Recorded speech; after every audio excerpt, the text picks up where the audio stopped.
Hey YouTube, Mark Kaufman here, and today I have a new knife, and that is the Real Steel Harrier Fledgling. And this is a knife that I was very curious about, primarily because it uses a very unique detent ball system, where this knife actually has two detents within it, one to lock the blade while it is closed and one to assist with the opening and to make this knife even smoother than any other. Now here is a very quick video of how that system works, and then also what Real Steel has added to this knife is captive sealed bearings. So these bearings have a small cap on them where you can fill the bearing and fill it with either a lubricant or a grease and then close it, so then it will not have any more likelihood of gaining like dust or anything in it. So this knife itself is very, very interesting, and one of the reasons why I went for it was because it had a lot of good attributes to it. It really was unique. It really reminded me of a lot of mid-techs and custom knives that I had seen on a few YouTube channels in the early 2012s, 13s, and late 16s that I was really gaining towards and really wanting to get, but I just simply couldn't afford. This one has a custom pivot. This pivot uses a proprietary tool that Real Steel actually supplies you. This is a titanium frame lock knife, and the other thing that really reminded me of was a mix of like Ken Onion, Strider, and Rick Hinderer with a little bit of Chris Reeve thrown in. And for me, I really felt like it was a good amalgamation of all those makers, and it's a design by Carson. And for me personally, I think he really took a lot of inspiration from a few of those makers, but at the same time, he has added a few unique points to this knife. Now, under this pocket clip, there is actually a cutout for the lock bar here, and it's in a shape of an S. And the reason why is because this is part of the S-Class series from Real Steel. This is one of their higher end pieces, and this is actually one of their models that they actually did a limited run on, and this is their manufactured one. This does not have a limited number on it, but this comes in a steel of CTS-204P, which is basically going to be Carpenter's steel for M390s, equivalent from Bowler. And I have found that this is a really nice knife. Now, what do you get with this knife? Well, you get this really nice box. You get this wood-grained, satined finish on it. And then you have Real Steel there. You have your model 204P, and they make this knife with S35VN and M390, so it's a good variation of steels there. Then you get this pamphlet here that has different knives within it and how they come apart, which is pretty cool to see. You also get a really nice cleaning cloth here that says Real Steel there. And then you have a guarantee, and you have an actual production date and an item number, and you have designer / finished by Carson Hung. And I found this to be really, really nice. Now, to be clear, I actually bought this from an eBay seller called Survivor Hand, and he had this listed as a 3.5 inch, and this is the 3-inch model. So I actually didn't really get what I wanted, and I did message him about that, but I've actually been enjoying this smaller blade. It's a little more compact. It's not going to be as large. And one of the things that I like about it is when you have it in hand, you have this stout, small blade that really can be very precise. You have a lot of control. You have a lot of handle, to be honest, to work with. And I feel that if I went bigger, I'd have more blade, but I'd be further away from the blade. And I really feel like this size is actually a really good fit. So this is what you get with the knife. And then here is your small tool. I have added this bead chain here, but this is your pivot tool. Now you're probably wondering, okay, well, how am I going to release this pivot if it's a double-sided? They didn't give you two. What I ended up doing is I took a Benchmade pocket clip and put 2 screws in it, and then those 2 screws went right into this side.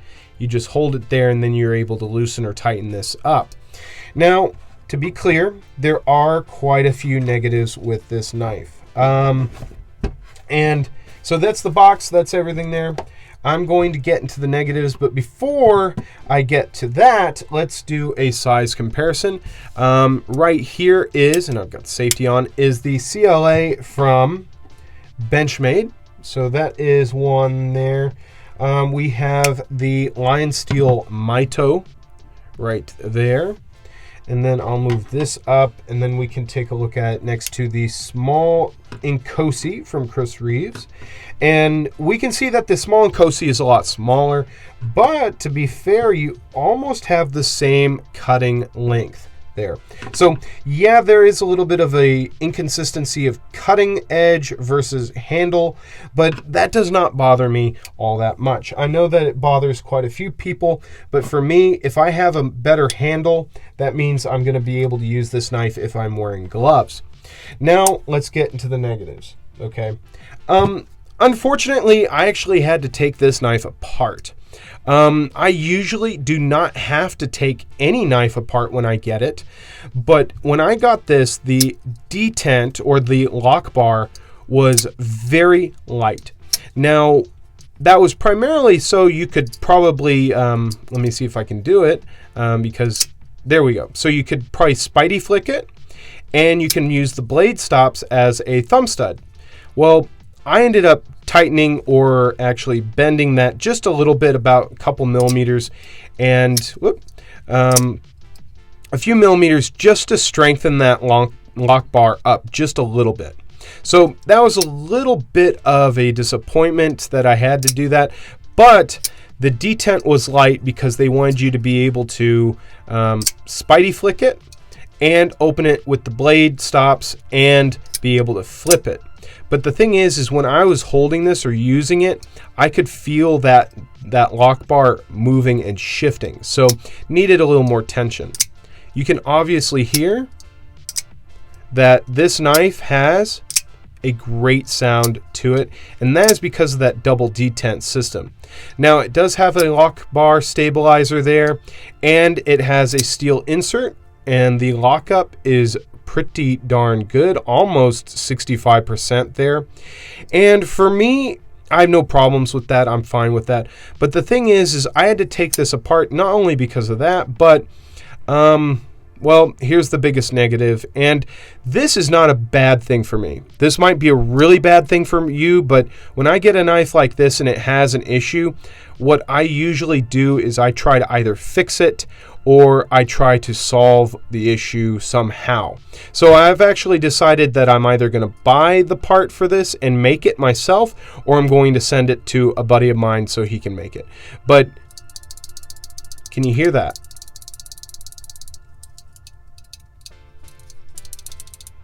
So that is actually the blade stop, which it's not really the blade stop because you have these here stopping the blade, and then you have the lock bar that's actually holding it in place.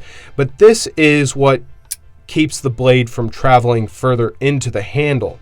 And that tube or that piece of metal there is actually about a millimeter, half a millimeter on each side too short.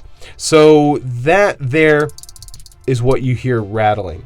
That is a really big negative. It's not big for me because I mean I can just go out, get some stainless steel stock, shave it down, cut it down and then just insert it there, and that's not a real big problem.